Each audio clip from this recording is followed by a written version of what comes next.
Let's start from 2016, where you were able to represent the USA in the Olympic Games. You became an Olympian while never competing in World Championships at the senior level, which is really interesting to me. So you defeated multiple high-level opponents to make the best of three, beating Foster, Gavin, and eventually Kyle Lake in the final. How did you make it so efficient that year?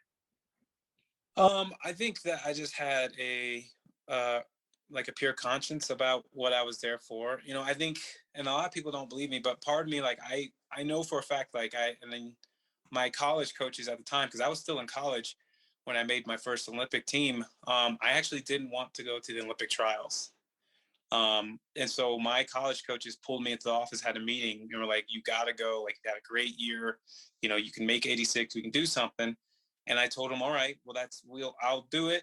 You know, they convinced me, like, I'll do it, but it has to be done my way. And I said, Mike Ironman has to be my coach, and Jaden Ironman, his son, has to be my partner, who's like 141 pounds. And then I was like, you know, like, this is the way it has to be done.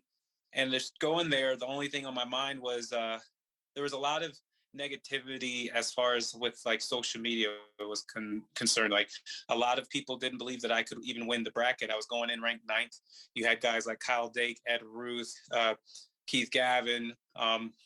It was just David Taylor, Jake Herbert. It was just Drew Foster. Not Drew Foster. I'm sorry, Clayton Foster. You just had a lot of guys in there that were just, you know, way more experienced. And for me, my only mindset in that tournament, in that whole entire summer, was I'm not supposed to be here, so I might as well give it everything I have and have fun doing it.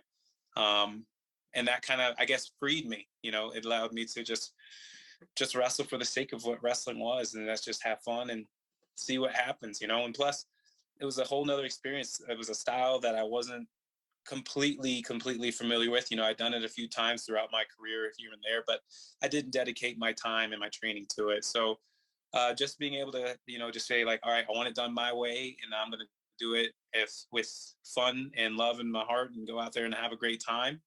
Then you know, just went out and thank goodness and being blessed with the results that we had. So what was your, going back to your competitions in the Olympics 2016, what was your toughest match in those games? Was like Turkish guy, Alireza Karimi, or the Cuban opponent?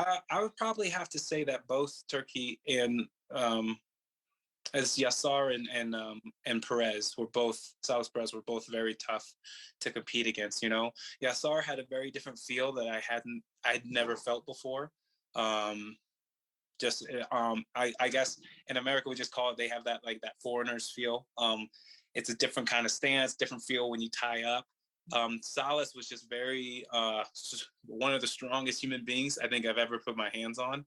And the weirdest thing was Salas was so strong in positions that people are normally weak at. Like when you get to his leg or you get to an ankle, like typically you get someone's leg off the ground, you know, people get unstable and they're unset and they're, you know, they're not settled in.